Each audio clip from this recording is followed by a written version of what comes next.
Assalomu alaykum qadrdonlar. Ko'rib turganingizdek sotuvchilar tanlovini yana davom etamiz. Qani yuringlar. Assalomu alaykum. Assalomu alaykum. Ismingiz nima edi? Nursulton. Abdulloh ismi. Abdulloh ismi. Jasur. Ismim Botir.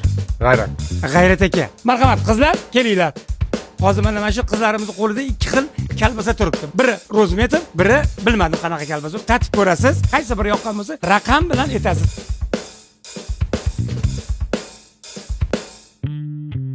Birinchi. Mana. Birinchi. Birinchi qutining ichida rozmetr kalbasasi. Albatta birinchi o'chiribda tomoshabinlarga rozmetr kalbasalar. Ikkinchi kalbasamiz bu konkurent edi. Bizning eksperimentimizda haqiqatan ham statistika bo'yicha 64% sotuvchilar rozmetr kalbasasini tanlashyapti. Azizlar, siz ham rozmetrni tanlang. Ketdik.